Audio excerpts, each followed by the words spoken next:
dando início ao nosso trabalho de hoje, vamos fazer uma oração. Né? Eu vou pedir que a Luciana ore por nós, para a gente começar esse momento, e na sequência já passo a palavra para o bispo Josué. Senhor, nosso Deus e Pai, nós te agradecemos por mais esse momento e essa oportunidade de aprender mais da tua palavra e dos teus caminhos, ó Pai. Te pedimos que abençoe todas as pessoas que estão conosco, especialmente o bispo Josué, que vai nos trazer a palavra, que seja tudo de acordo com a tua vontade, ó Pai. Te pedimos as bênçãos também sobre as familiares de todos aqui e também por todos aqueles alunos que não puderam estar conosco hoje. Em nome de Jesus, amém. Amém. Então, vamos começar na fala de hoje. Passo a palavra do bispo Josué, que gentilmente pode estar conosco no dia de hoje.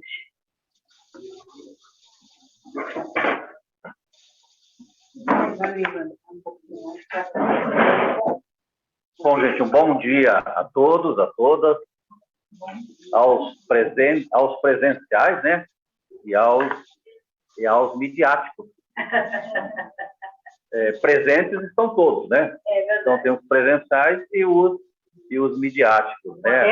Os modernos, né? Nós que somos na idade da pedra, aqui estamos. E quem já migrou, né, para as mídias sociais, né, as novas ferramentas de comunicação, nós estamos tendo esse privilégio, né, de conviver nesse momento de conversa presencial e também por meio, então, aqui, no caso, é do Zoom, né? Bom, então, na semana passada, nós começamos um pouco mais atrasados por conta do culto que se alongou, em virtude do Dia dos Pais, mas também nós tivemos várias intercorrências, né, em virtude do que já foi explicado pela Rosa, e aí acabou ficando muito fracionada a lição, muito truncada, né, porque a gente parava, começava. E o tempo foi muito curto, então aí pensou-se em trabalhar, né, no dia de hoje, a gente retomar algumas coisas, mas e ver algumas coisas que não foram possíveis de a gente verificar. Porque, na verdade, esse texto que foi escolhido para a lição, ele é muito assim, contundente, porque há coisas que nem sempre a gente percebe quando lê, mas quando a gente dá a devida atenção e fica lendo e vendo detalhes, né, vamos assim dizer, da narrativa do Evangelho ali de Marcos, e eu nem cheguei a fazer uma comparação com Lucas e Mateus, mas essa narrativa de Marcos, ela dá muitas possibilidades de nós refletirmos. Bom, então, talvez fosse bom ler novamente o texto base, só para a gente recuperar, né, ter na memória, que é o texto da mulher, com fluxo, né, de sangue. Ali é Marcos, no capítulo 5, versículo 25, começa a segunda parte do 24, mas seria o finalzinho do 24 a 34. 24 a 34. Então, quem vai ler aqui entre os presentes? Tá. A Rosa vai ler, então. Grande multidão seguia, comprimindo-a.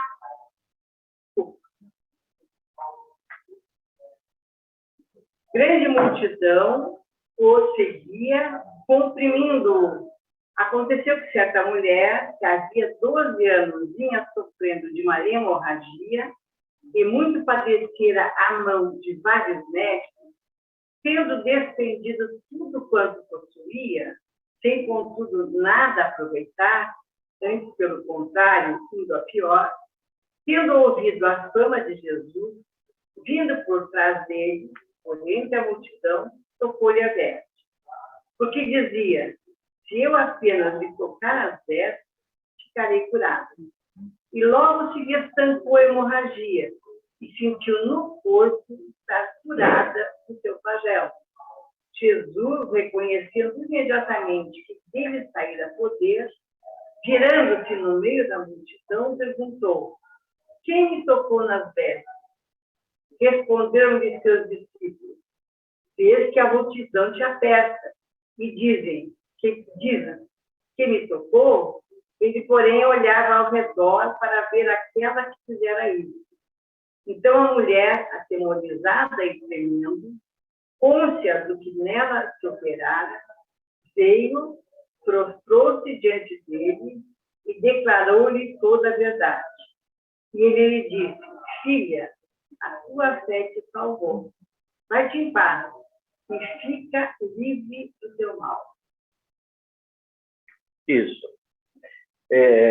Bom, então todos nós sabemos o tema da lição, né, que é milagres, Deus não mudou. Eu fui cumprimentar o Juscelino aqui ao final do culto hoje. Juscelino é um irmão aqui da igreja que não conhece, né, que não está aqui. Aí ele me contou uma história que ele sofreu um acidente há 2 meses, e eu não sabia. Ele sofreu um acidente de moto há 2 meses, numa curva, acho que estava em viagem em Minas, perto de Tiradentes, e se arrebentou todo, né? Caiu, desmaiou, ficou mais de 8 horas desmaiado, foi resgatado, foi para o hospital e tal, quebrou umas 5 vértebras, né? Também o ombro e tal, enfim. Aí a expressão que ele usa assim: eu só estou hoje aqui por milagre. E a equipe que o socorreu e levou para o hospital, e depois então conversou com ele, disse que ele não morreu por milagre, porque o lugar onde ele caiu próximo de trilhos, né, que estavam apontados, assim, era uma espécie de uma barreira, porque depois desses trilhos, aí tinha uma grande queda de pedra. Então ele caiu no meio desses trilhos com a moto, ali ficou e não rolou. Então, a expressão dele, né, eu estou aqui por milagre. Então, olha, e é interessante isso, por quê? Porque, como nós conversamos na semana passada, e a Rosa até tocou no assunto, hoje o tema dos milagres, sobretudo das curas, estão sendo muito, um tema muito explorado por vários segmentos religiosos, de forma exibicionista, né, de forma a promover o grupo religioso, ou até promover personalidades de determinado grupo religioso. Então, há uma exibição, não é um testemunho. Uma coisa é o que o Juscelino falou comigo, até dar o testemunho dele na igreja, do que ocorreu, como ele se sentiu, do livramento, né, que não deixa de ser um milagre. Mas quando uma cura ou um determinado milagre se torna objeto de exibição, né, como até ocorre na televisão, né, ou se torna um chamariz, vem aqui, você será curado, né? Então, alguma coisa... o culto da cura, isso, o culto da cura. Então, alguma coisa está errada. Especialmente quando a gente olha, então, nós que somos cristãos protestantes, quando nós olhamos os evangelhos, a tradição evangélica, né, a tradição evangélica dos evangelhos, quando eu falasse em tradição evangélica, estou me referindo aos evangelhos, das 4 evangelhos, a gente vê uma outra perspectiva. Então, eu queria tentar fazer um exercício aqui com a gente, de olharmos um pouco mais esse texto de Marcos, porque até não sei se os autores da lição se deram conta disso, mas ele é um texto muito utilizado, ou ele é, na verdade, o texto fundamental, basilar, nas análises que são feitas, nos estudos que são feitos sobre o tema dos milagres, né? Sobre o tema das curas. Bom, então, nós vimos na semana passada que esse texto está dentro de uma moldura. E qual é a moldura? A moldura é o pedido de Jairo, né? O Jairo é o chefe da sinagoga, procura Jesus e diz que a filha dele está doente, uma filha de 12 anos. Aí Jesus caminha e se encontra com uma mulher que está há 12 anos tendo fluxo de sangue, que já gastou tudo que tinha, já procurou muitos médicos, Na verdade, uma mulher que vem sendo explorada, né? E Jesus para, atende a mulher, depois se dirige à casa de Jairo, quando ocorre, então, a ressurreição, ou o despertamento, porque a menina havia morrido. Jesus disse que ela está dormindo, né? Mas ela é ressuscitada e aparece, né? Aparece e aí acaba com a zombaria das pessoas que lá estavam, quando Jesus diz, não, ela está dormindo, ela não morreu. Bom, agora, se a gente vai ampliar um pouco mais, a gente pode dizer assim, que esse texto, ele está dentro de uma parte do Evangelho de Marcos, que a gente pode chamar de o ciclo dos milagres. Então, uma forma de estudar o Evangelho, ele estaria dentro de uma parte que chama-se o ciclo dos milagres, que vai de Marcos 4, versículo 36, até o capítulo 8, versículo 9. Então, de Marcos 4, 36 a 8, 9, é chamado o ciclo do milagre. É como se ali Marcos, na sua narrativa, colocou vários milagres para... e milagres que são diferentes uns dos outros. Preparando, digamos assim, para entrar no ciclo depois do que vem a ser, logo mais adiante, a paixão, né, a morte e a ressurreição de Jesus, quando ele se encaminha para Jerusalém. Então, esse ciclo dos milagres ele é muito significativo se a gente considerar os vários milagres nas narrativas. E os milagres, eles são apresentados em dupla. São sempre dois. Duas expulsões de demônios, e assim vai. Duas multiplicações de pães. E aqui, no texto que nós estamos vendo, há uma dupla de milagres, que é a filha de Jairo e é a mulher com fluxo de sangue que não tem nome, não é dado o nome dela, não é registrado o nome dela, a não ser o nome de Jairo. Então, nós temos aqui uma dupla de milagres. Agora, essa dupla de milagres, né, como nós já tínhamos visto a semana passada, a filha de Jairo, que a caminhada de Jesus até a casa de Jairo é interrompida, aí surge a mulher, que toca nas vestes e é curada, e aí Jesus quer saber quem tocou, ele para, e depois ele se dirige, e aí tardiamente, à casa de Jairo, porque chegou a notícia que a menina havia falecido. Então, nós temos aqui uma dupla de milagres, mas nós temos uma dupla de tensão por conta da situação social e da escala social da época. Então, se a gente colocar isso no contexto social, no contexto cultural social da época, nós vamos ver aqui uma tensão entre dois extremos. E qual é essa tensão? Então, nós temos o Jairo, que ele é de uma escala que é chamada da escala da honra, né?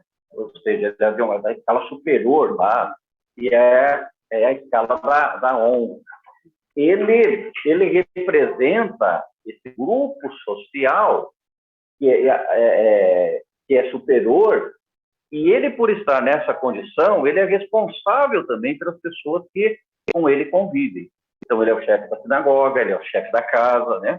É ele que intercede pela filha que está doente. Então, essa é a primeira tensão. Então, é uma dupla de milagres, uma dupla de tensão por conta do contexto social. E a mulher? A mulher é a desonra.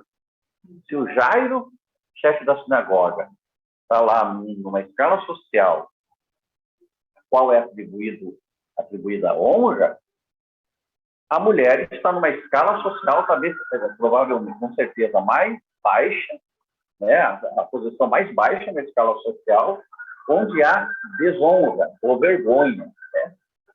E ela está nessa condição por duas razões.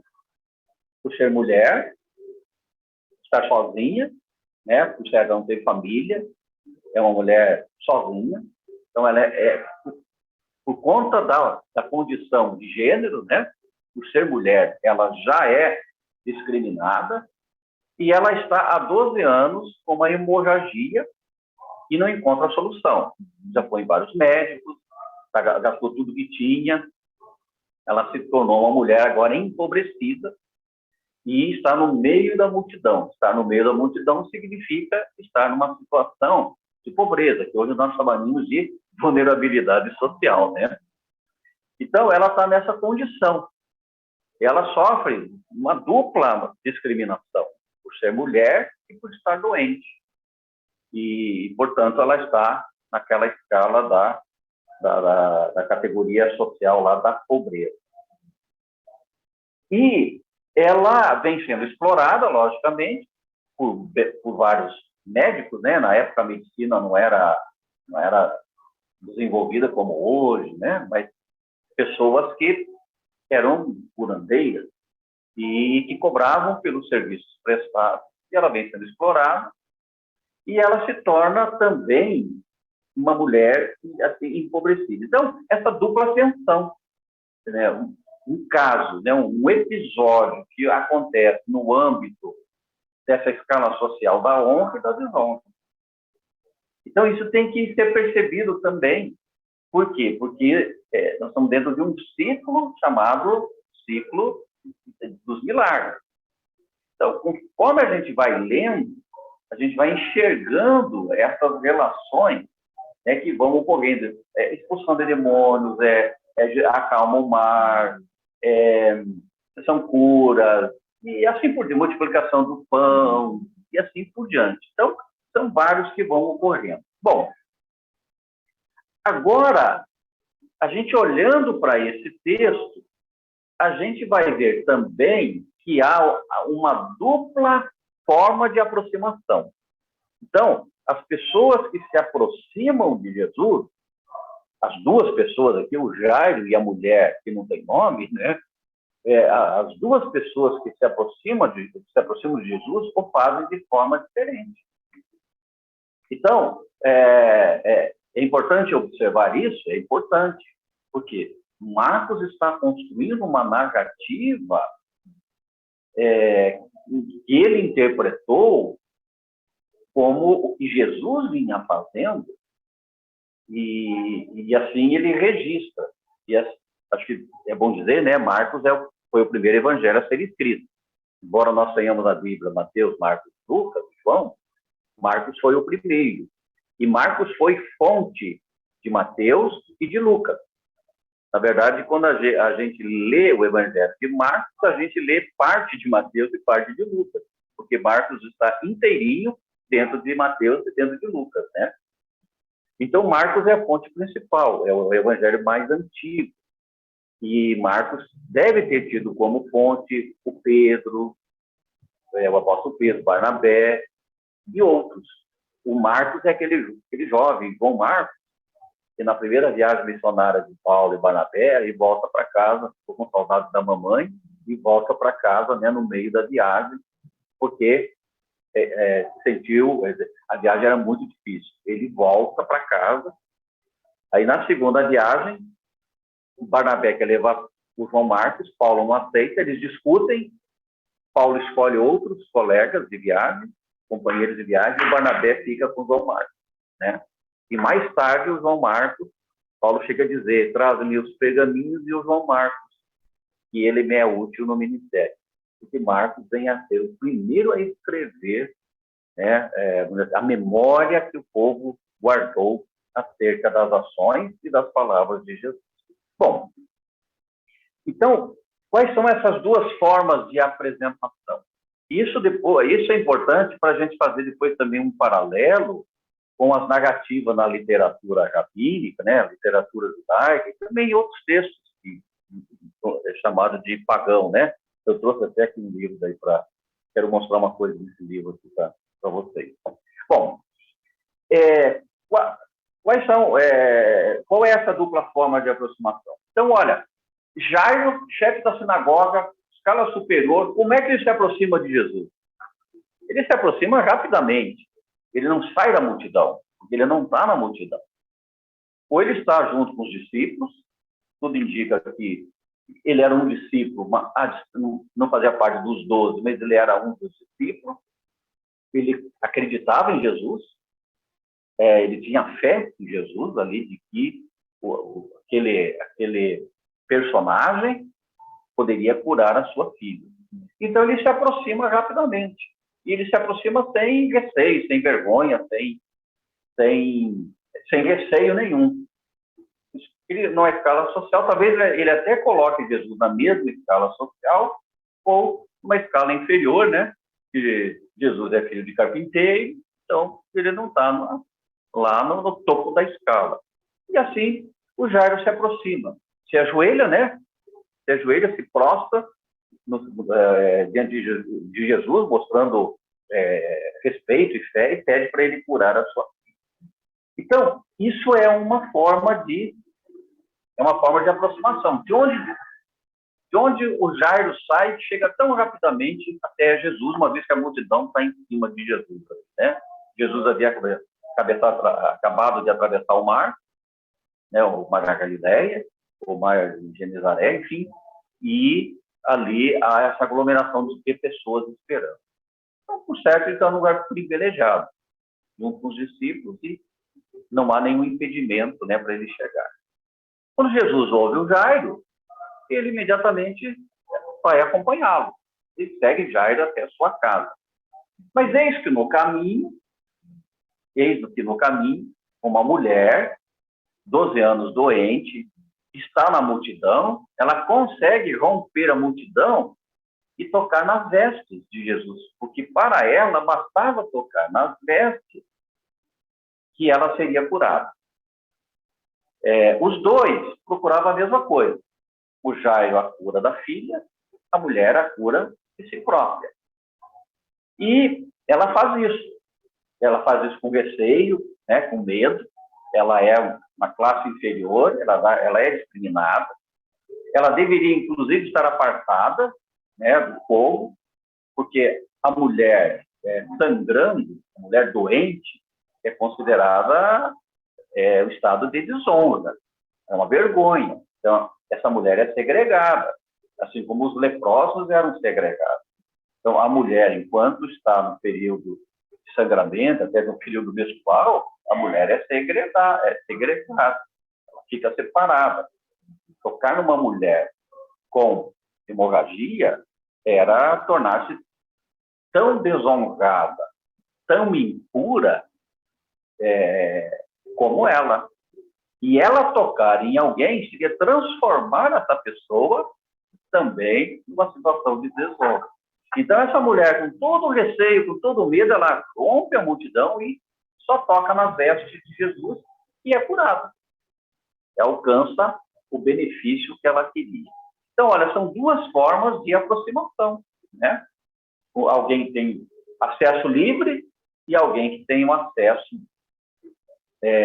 dificultado pela multidão, mas também pela tradição cultural, pela tradição social. Então, essa mulher, ela tinha vergonha, né? Vergonha da situação em que ela se encontrava, mas ela teve coragem de superar o preconceito da multidão, o preconceito da cultura, o preconceito social, para alcançar o benefício que ela buscava.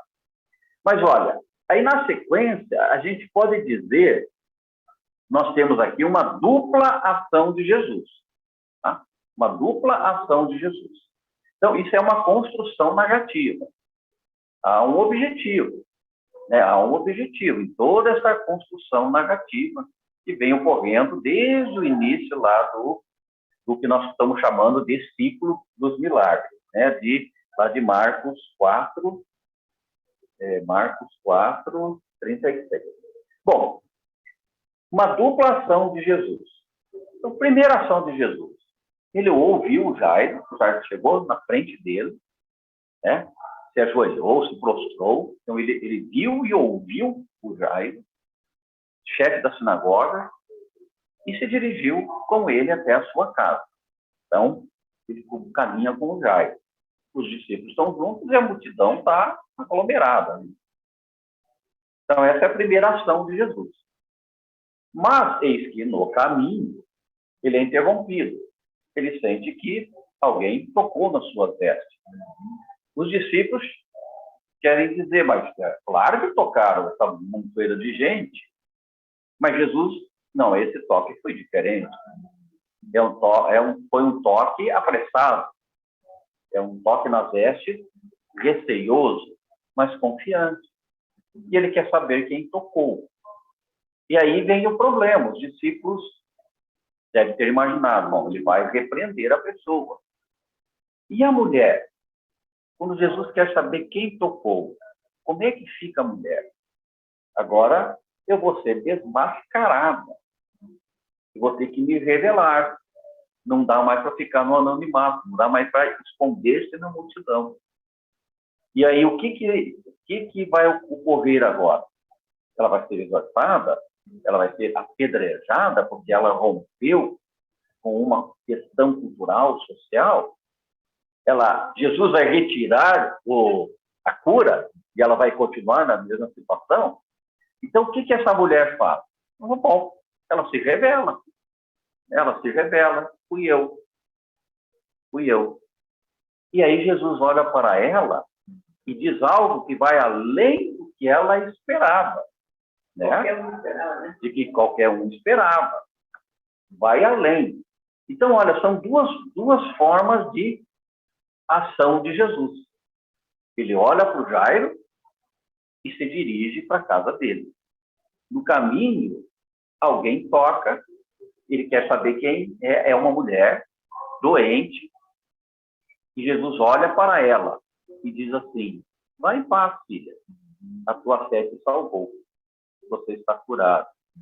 Então, Jesus não só ratifica, né, a cura, ela está curada, mas como Jesus dá a ela dignidade, né,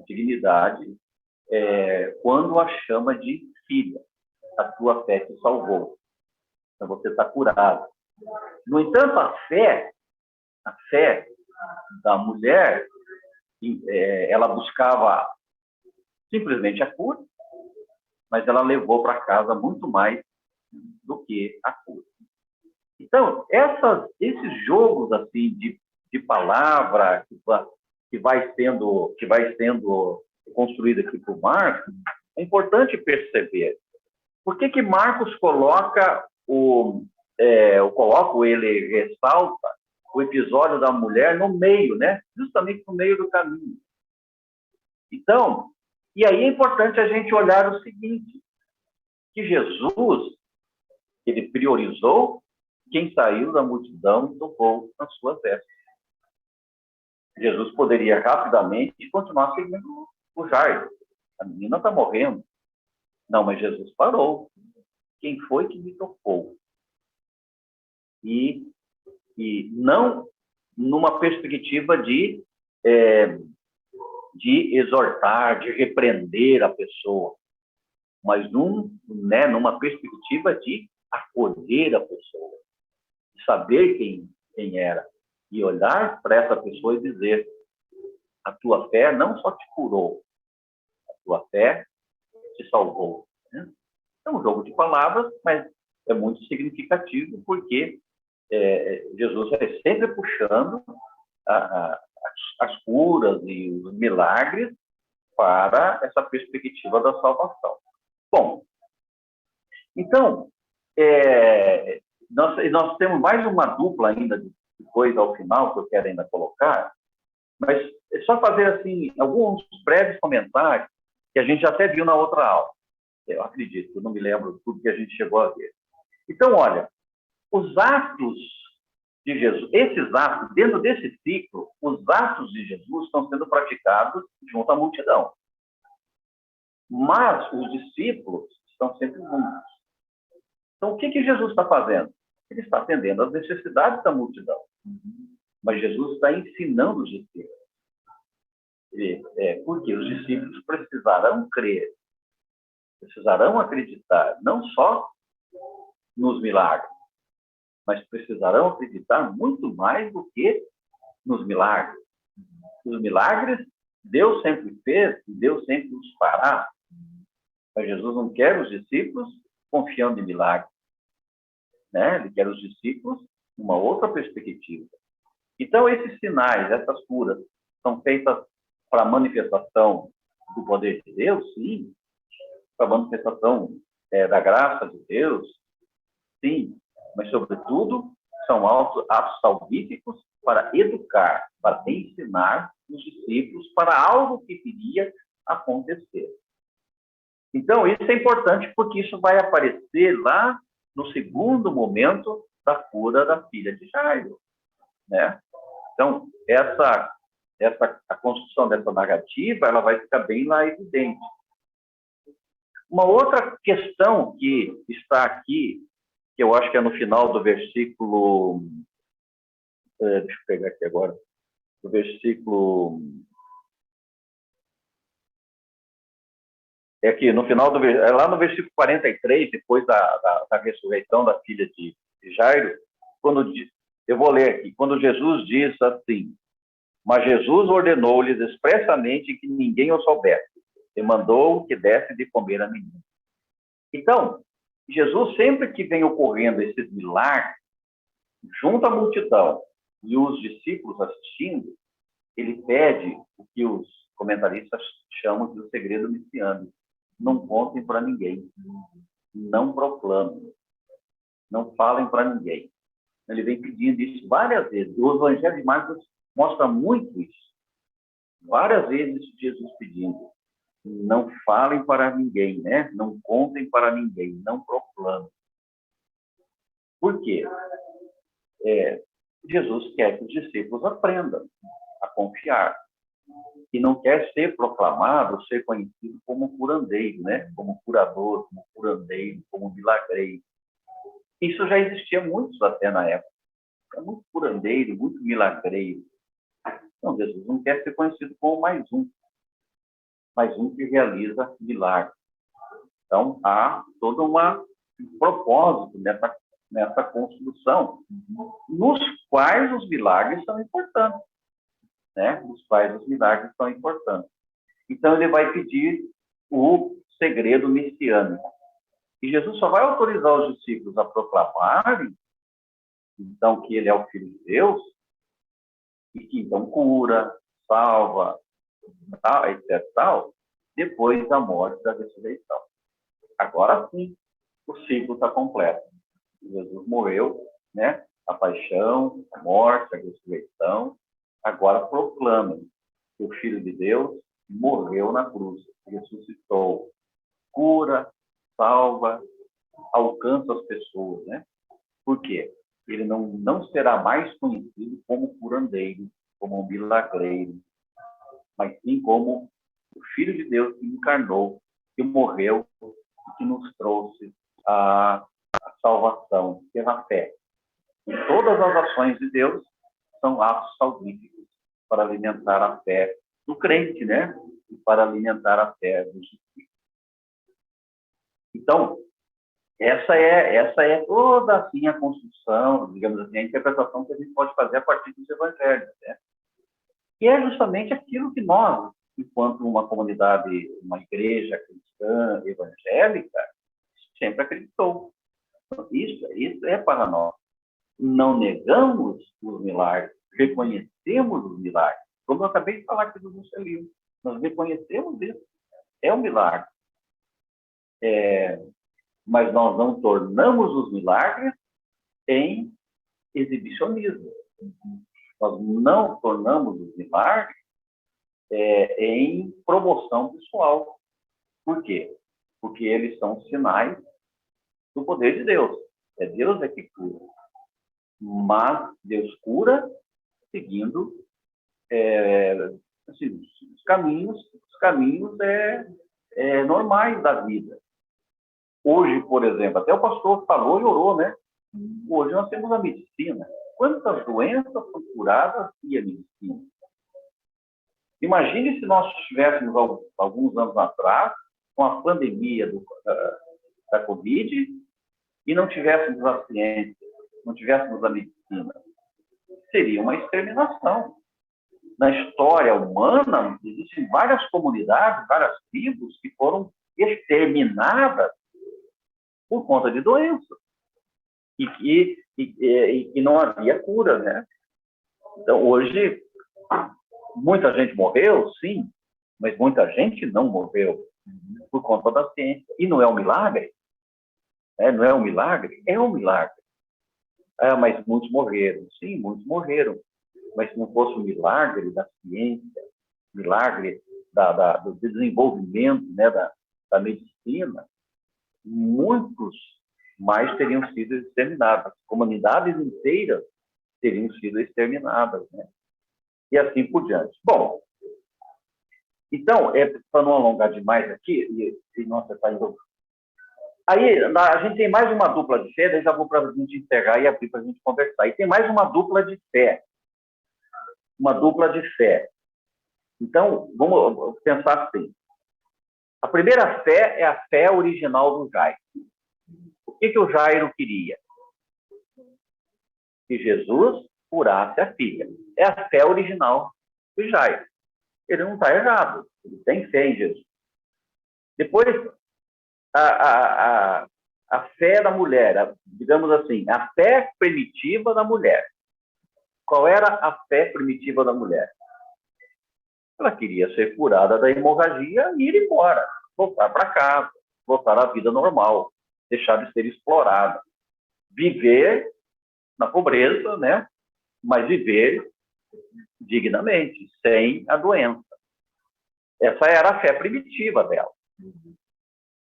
Bom, a fé da mulher, ela se amplia. Quando Jesus pergunta quem me tocou e ela se revela, a fé primitiva da mulher se transforma numa fé salvadora. Ela passou não apenas a crer no Cristo que curava, mas sim também no Cristo Salvador. Então, ela é integrada à comunidade de fé, né? Então, a fé primitiva se transforma numa fé salvadora, numa fé que integra. Para além da cura que ela buscava, a cura física, ela encontrou a salvação, que é a maior cura, se a gente pode assim dizer, né?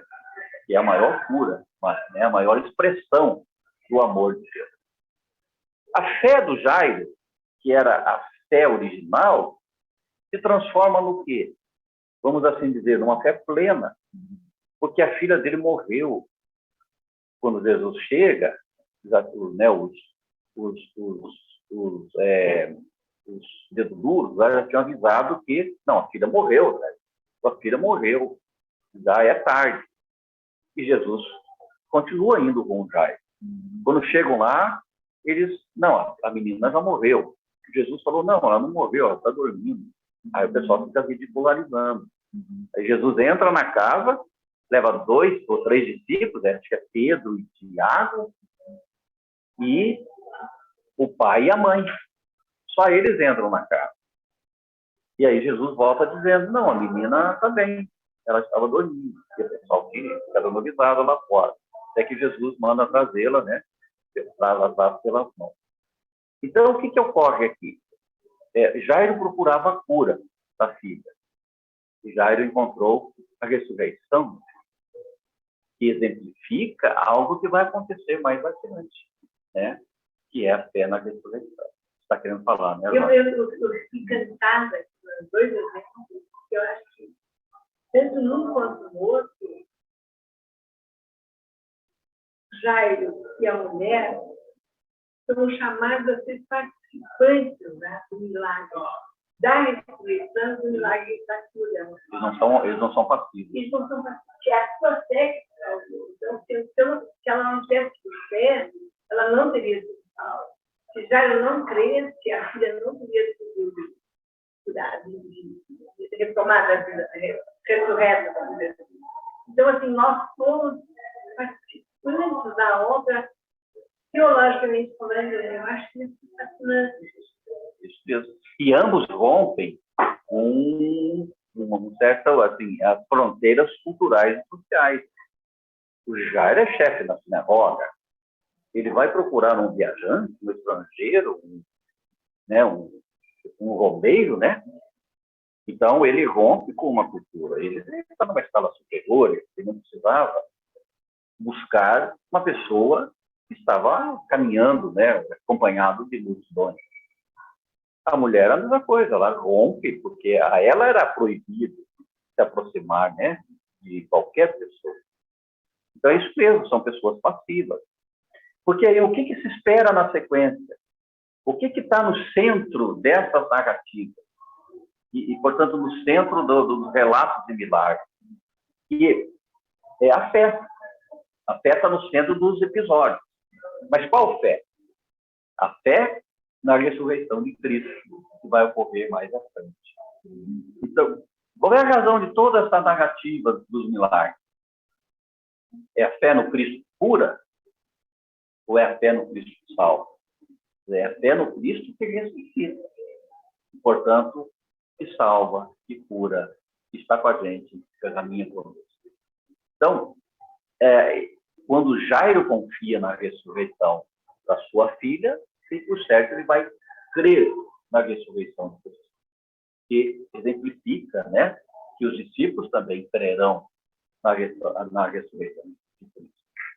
Então, é toda uma construção, assim, em termos de narrativa, para chegar no ápice, né, que é a morte e a ressurreição.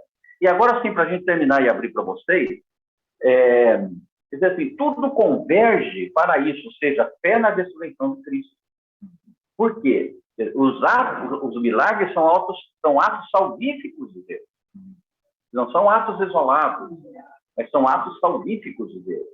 E que fazem, portanto, da salvação o maior milagre da fé, né? O maior milagre do segmento cristão.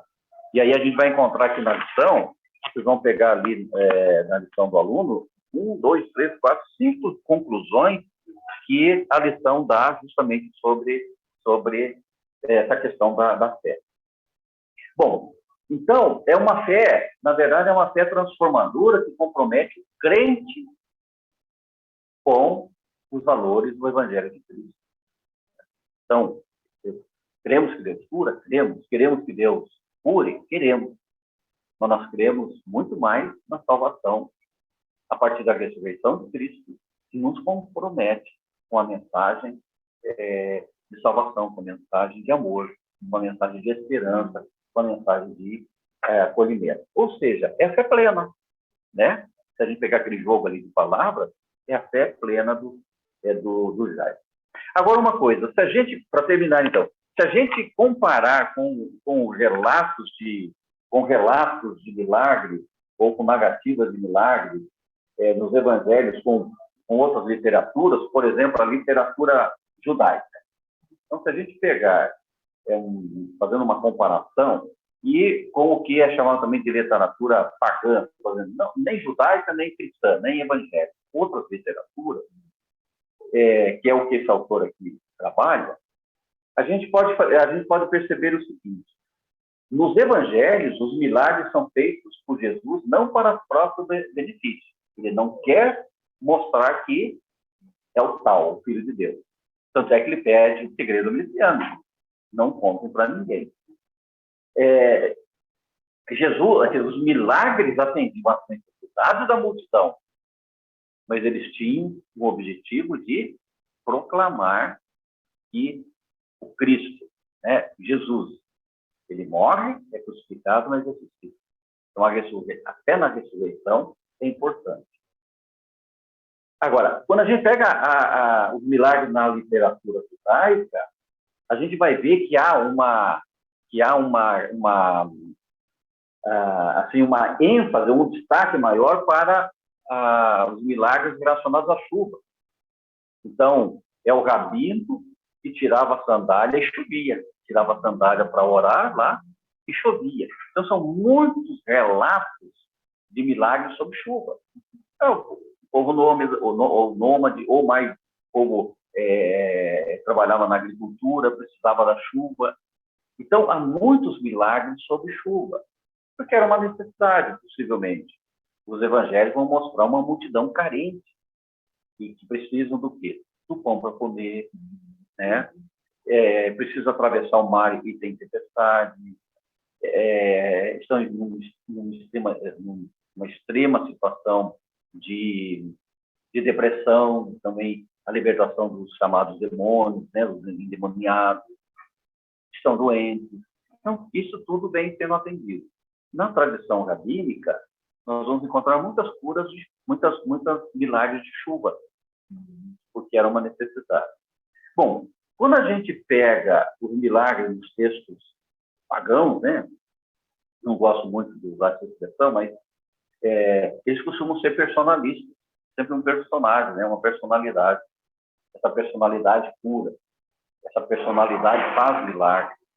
Então, muito centralizado numa personalidade. Então, a gente vai encontrar, só pegar as literaturas antigas, e aparece sempre essa questão. Bom, e aí, quando a gente pega esse livro, ele faz justamente isso, ele vai fazendo uma comparação, tá? Ele vai citando textos aqui, da literatura rabínica, literatura pagã, mas quando ele entra nos evangelhos, eu queria mostrar aqui, ó, quando ele vai falar de Jesus de Nazaré, profeta poderoso em ação e palavra, olha aqui o texto que destaca, ó, Marcos 5, 1 a 43. Tá? É o primeiro texto que ele destaca, porque ele vai fazer um paralelo com os outros relatos, né? Da literatura rabínica e da literatura pagã. Então, quando ele entra nos evangelhos, ele pega esse texto aqui como o texto fundamental. Portanto, isso aqui possivelmente é um dos escritos mais antigos, ou uma das memórias mais antigas que foi preservada, né? Pelos discípulos de Jesus. Bom, e aí, então, assim, aqui no final eu ia falar algo que a gente já falou, já comentando no começo, que é comparar com hoje, né? Então, transformar os milagres em exibicionismo é um equívoco. Centralizar os milagres em pessoas ou em grupos é um desvio. Ou seja, é uma negação de que Deus cura. É como que raptar o poder de Deus em realizar milagres, em realizar curas, né? Então, centraliza em pessoas, em comunidades, fazem filas, inclusive, pagam, né, para serem curados, operados. Por quê? Criou-se uma cultura desse sentido, e nós temos na tradição, principalmente de pentecostal, a questão midiática, exibicionista. Exibe, né, para atrair a atenção do povo, principalmente do povo empobrecido, que corre atrás do que? De cura, de ascensão social, econômica, né, que é a teologia da prosperidade, ou então essa tendência midiática, né, de colocar na mídia de forma exibicionista. Então, acho que é isso. Deus não mudou e continua a fazer milagres, e nós podemos continuar refletindo, estudando, porque tinha muito mais coisa para estudar, mas acho que hoje deu para a gente olhar um pouco mais esses detalhes. Não sei se isso ajuda ou atrapalha, né? Bom, gente, eu falei demais. Eu acho que a gente poderia 10 minutos, né, eu queria ter falado menos, mas eu acabei puxando demais. Bom, o pessoal que está aqui presente, e irmãos e irmãs aí na telinha, né? Aí nas ondas midiáticas aqui no remoto. Se alguém quiser falar, eu posso até mandar depois, eu só quero fazer um ajuste aqui, eu posso mandar depois, eu ia transformar num slide, mas acabei não fazendo, está o texto corrido. Aí eu mando para a Rosa, e ela compartilha com vocês, e que daí tem especialmente essas duplas de pé aqui, tá? Essas duplas que eu fui montando aqui. Na verdade, fui montando não, eu fui trabalhando com 3 autores que eu coloquei aqui, tá? Você tinha mandado também o nome do livro? Eu coloquei na bibliografia do texto. Tá. Bom, gente, alguma questão aqui quem está em casa? Luciana, Maria José, Ivonete, Vitória, Elaine. E aqui nós temos a Rosa, a Ellen, o Pedro, Alexia e a El. Eu só queria fazer esse comentário que me chama muita atenção, sempre que a gente estuda esse tema dos milagres, é essa ideia, né, que o texto traz bem clara, de que nós somos partícipes, né? É a nossa fé que nos salva, no sentido assim, não é que a nossa fé só, mas a nossa fé na palavra de Jesus, a mulher, não é a tua fé que te salvou, a nossa fala, a nossa fé, ela tem força, né? Ela é um dos ingredientes, vamos dizer assim, do milagre, da transformação, da cura, seja do que for. E eu acho que isso é uma coisa que é extremamente responsabilizante para nós, porque ter fé não é uma coisa simples e não é uma coisa para qualquer coisa, né? A fé não serve para qualquer coisa, ela serve para as grandes causas, para os grandes dramas, para os grandes sofrimentos que a gente enfrenta, né? Então, eu queria só chamar a atenção dessa questão, tá? E aí vamos ver os demais, vamos ver se a gente faz logo as interferências, daí o bispo pode juntar, né, e fazer uma amarração final, tá? Yeah. Bom dia. Então, eu queria, assim, que eu tenho muitas dúvidas, é um tema que eu sempre reflito muito sobre esse tema dos milagres, e duas questões, assim, que me parecem. É em relação a essa fala da Rosa aí, por último. Sim, né, a maior parte dos milagres, eles, parece que nós temos que participar, nós, né, pessoas, com a fé, lógico, eu acho que sem fé. Mas também há casos registrados na Bíblia que, a não ser que eu esteja enganada, não houve participação alguma do receptor do milagre, né? O caso da viúva que teve o filho ressuscitado não me pareceu, a não ser que eu tenha entendido errado, uma ação voluntária, né, de Cristo mesmo, daquela ressurreição. Acho que a viúva não esperava, né, aquela ressurreição. E foi, me parece, totalmente espontâneo, né? Foi algo que Jesus se compadeceu do sofrimento da viúva e efetuou o milagre, sem nenhuma demonstração de fé da viúva, a não ser que eu esteja errada, né, na leitura. E a outra questão que o senhor falou, eu também sempre falo, aliás, quando eu falo com as pessoas, eu sempre vejo milagres no dia a dia, coisas que acontecem que eu entendo como milagre, porque a lógica seria não acontecer, por exemplo, mas eu também reflito sobre a questão do milagre enquanto cristão, é um evento sobrenatural. E, embora eu entenda que a ciência produz efeitos milagrosos, digamos, efeitos milagrosos, talvez não seria exatamente milagre, porque às vezes não tem esse conteúdo sobrenatural, sabe? Essa intervenção. Então, são só essas reflexões que eu faço. Certo, obrigado, viu, Elaine? A gente já comenta. Mais alguém quer falar? Eu quero. Eu queria pontuar duas coisas. Uma delas é que a gente, assim, às vezes não se dá conta de que um dos maiores poderes que a gente tem é justamente a fé, né? É o acreditar no que não está vendo, né? E às vezes é difícil, né? Em algumas situações a gente manter a fé. E como ela é importante, como a gente tem que realmente pedir sempre a Deus para aumentar a nossa fé, para nos fazer acreditar, porque isso é um dos fatores que faz acontecer, né? Que faz os milagres acontecerem e também a gente ser salvo. Então, como é difícil. E uma outra questão é que, assim, às vezes a gente pensa em milagre, assim, sendo uma coisa extraordinária e uma coisa, assim, que realmente acontecem, mas, assim, existem também pequenos milagres que a gente, quando a gente confia, a gente presta atenção, assim, no dia a dia a gente vê pequenos milagres acontecendo, né, assim, o tempo todo. Assim, duas questões que eu queria só comentar e, assim, agradecer pela aula, foi muito boa mesmo. Sempre bom escutar o senhor. Obrigado, Luciana. Mais alguém? Eu gostaria de comentar, primeiramente, agradecer e dizer, assim, que é um tema maravilhoso. Eu achei muito bonito, eu não sei seu nome que falou agora, desculpa, mas falar sobre os pequenos milagres. Porque a palavra diz que sem fé é impossível agradar a Deus. E aí diz também que o justo viverá pela fé. Ou seja, a fé é condicional para todo cristão. Não existe cristão que não tenha fé. É impossível. Já começa por aí. E a palavra diz que o justo vive pela fé. Então, todos os dias, nós vivemos pela fé. Um ato de fé, acordar, um ato de fé. Mas por que é um ato de fé? Acreditar que nós estamos aqui por um propósito, para cumprir o ID.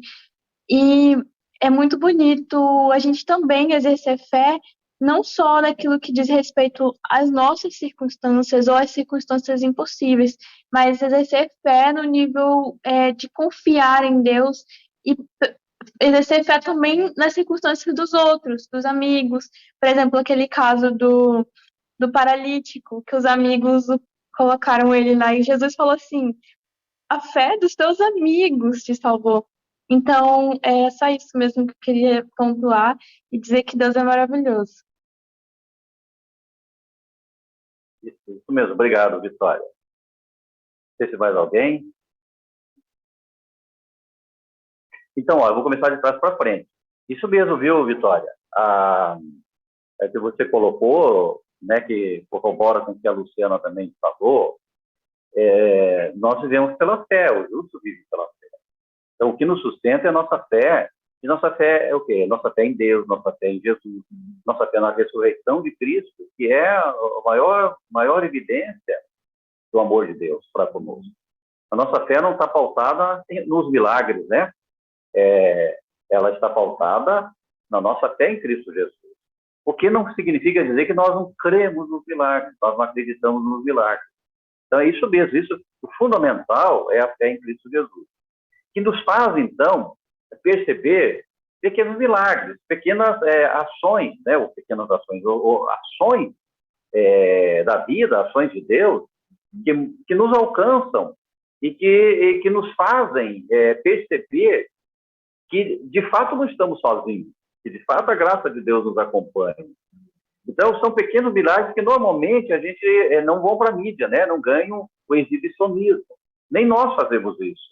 Mas a gente, quase que cotidianamente, vivencia, se não cada um de nós, mas nós, como família da fé, como comunidade da fé, vivenciamos cotidianamente pequenos milagres que são decorrentes da nossa fé, e que nos animam, que nos confortam. Então, acho que é importante a gente ter essa percepção também.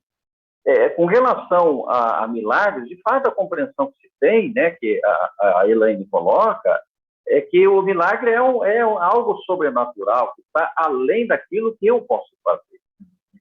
E nesse sentido, então, atribui-se muito a essas questões miraculosas. No entanto, nós também podemos pensar, sem uma coisa negar a outra, que há milagres miraculosos, e há milagres sobrenaturais, e há milagres naturais. Por que são milagres? Porque nos envolvem, né? Nos envolvem, nos fazem perceber como a vida é um dom de Deus, ela é algo frágil, mas é algo extraordinário, e que a gente não consegue acompanhar essa extraordinariedade da vida, que é carregada de vários, né, uma soma de milagres que vão ocorrendo de forma natural, mas também de forma sobrenatural. Então, nós podemos entender dessa forma, e eu acho que é importante termos também, conhecermos e trazemos para nós esses milagres sobrenaturais. Mas vamos imaginar que, pela fé, muito do que ocorre na nossa vida, mesmo que por intervenção de terceiros, é algo milagroso. Então, a Vitória lembrou dos amigos daquele deficiente que não conseguia chegar até Jesus, e eles subiram na casa, abriram o telhado e desceram, né, o paralítico até Jesus. Então, houve a participação de pessoas, né?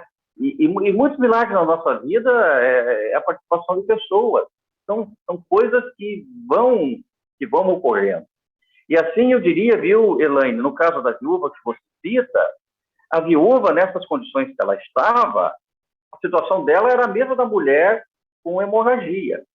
Acho que ela não chegou a ter a ousadia que a mulher com hemorragia teve, de procurar Jesus, de pedir, de implorar. Mas ela tinha fé, ela tinha certeza que se alguém poderia restaurá-la, seria Jesus. E ela não precisou pedir. Por quê? Porque Jesus conhecia e conheceu a situação dela. Assim como muitas vezes nós não precisamos pedir, Deus já sabe. A gente pede, a gente apresenta as nossas demandas, nossos problemas, porque é bom falar dele com Deus. É bom assumi-los e expressar, mas nem precisaríamos falar, Deus já sabe de antemão. Então, o caso da viúva, até por conta, a viúva significa que é uma pessoa sem Deus, sem pão e sem povo. Ela não tem povo, ela não tem pão, não tem comida e não tem Deus. É mulher abandonada, é mulher desamparada. E além de ser desamparada, ela tem um filho. E ela só pode casar com uma pessoa, que é um parente do ex-marido, que seria o remissor, né? Para ela ter a vida dela restaurada. Mas aí o que acontece? Jesus, conhecendo a história dessa mulher, ele, pela sua graça, pelo seu poder, ele dá remissão à mulher, né? Ele restaura a condição de vida digna dessa mulher, quando então atende às necessidades que ela tem. Isso já tinha acontecido lá no Antigo Testamento, com Eliseu, né? E há outros momentos. Então, são os milagres da vida. Nós estamos vivendo lá na minha casa, que o meu filho mais velho agora, a esposa neta grávida, o primeiro neto ou neta, então a gente está acompanhando mensalmente, eles moram na Alemanha, mensalmente eles mandam uma ultrassonografia, né? Fazendo, então, agora está com 7,5 centímetros, com bracinhos, perninhas, né? A Gabi escreveu 2 braços, 2 mãos, 2 pernas, 2 pés, a cabeça, um coração, o estômago, 7 centímetros. Gente, isso é um milagre da vida, é coisa impressionante. O outro dia ela mandou com 4 centímetros, agora com 7, já é uma vida, né? 4 meses. Imagina, 7 centímetros. Então a gente está acompanhando isso e pela tecnologia a gente consegue, né? Eu tive filho sem fazer ultrassonografia, acho que nem existia. Ou existia, era muito difícil fazer. Hoje não, ela tem que fazer todo mês, né? É uma exigência. E a tecnologia mostra que fica perfeitinho, né? Fica perfeitinho, uma coisinha pequenininha assim, já em forma de gente, né? Então, assim, a vida é uma coisa extraordinária. E o fato de nós chegarmos onde nós chegamos, né? Aqui tem vários de cabelos brancos, né? Quanta coisa já foi superada, quanta coisa foi vivida, quanta coisa foi superada, quanta coisa nós deixamos de sentir porque houve a intervenção de alguém. Alguém interviu antes, alguém nos socorreu, o próprio Deus, pela sua graça, pelo seu amor, nos socorreu, nos livrou de viver algum problema. A irmã?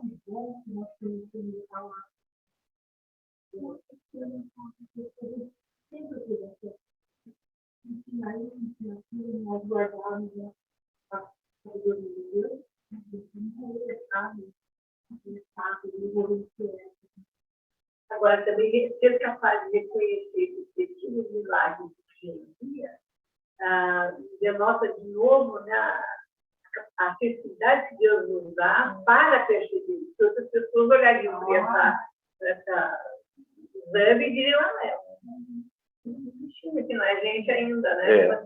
A felicidade também é uma, vamos dizer assim, é uma expressão da fé. Isso.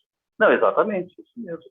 E assim, isso eu tomo para mim. Se eu precisar de milagres sobrenaturais para crer em Deus, miserável homem que sou, porque a minha fé é muito frágil, né? Então eu preciso ver coisas para poder crer. Hoje eu tenho a graça de crer sem ver, mas eu sei que Deus faz, sei que Deus já fez e sei que Deus está fazendo, inclusive na minha vida, muitos milagres ou pequenos milagres, né? Que eu reputo como sobrenaturais. A graça de Deus presente na minha vida é um milagre sobrenatural, né? Então uma coisa não nega a outra, viu, Elaine? Então a gente pode viver com essas duas dimensões, elas são importantes e complementares, exatamente, né? E elas se sustentam, ou nos sustentam, uma coisa não nega a outra, mas acho que a grande lição que nós tiramos é que a fé na ressurreição de Cristo é fundamental e que, em havendo as curas extraordinárias, sobrenaturais, a gente precisa colocar uma placa na frente da igreja, né? Mas a gente pode testemunhar, ou então a gente pode se comprometer cada vez mais com os valores do Evangelho de Cristo. Eu acho que terminamos, né? Porque o tempo foi longo hoje, né? Então, faz uma oração para a gente e Deus abençoe? Sim. Senhor, nós queremos te agradecer pelo dia de hoje, pela tua palavra pregada no culto, para os que estiveram aqui presentes, pela lição estudada hoje, Senhor. O texto do Evangelho de Marcos, que muito nos alcança e alimenta a nossa fé na ressurreição de Cristo, a nossa fé em Deus, a nossa fé que nos faz comprometermos, nos comprometermos cada vez mais com o Evangelho de Cristo, com os valores e com a missão que é testemunhar, vivenciar, testemunhar e também contar as experiências que temos tido. Sabemos, ó Deus, que nós somos frutos de milagres. Muitos milagres já ocorreram em nossas vidas. Alguns nós sabemos, há milagres que nós nem sabemos que ocorreram ao nosso entorno, mas que nos fizeram chegar até aqui. Por isso nós somos imensamente gratos a Ti, pela Tua graça, pelo Teu amor, e por essas oportunidades de conversar como hoje podemos também compartilhar nossas ideias e nos alimentarmos mutuamente, para seguirmos em frente. Por isso pedimos que a bênção de Deus Pai, Deus Filho, Deus Espírito Santo esteja conosco hoje e sempre. Amém.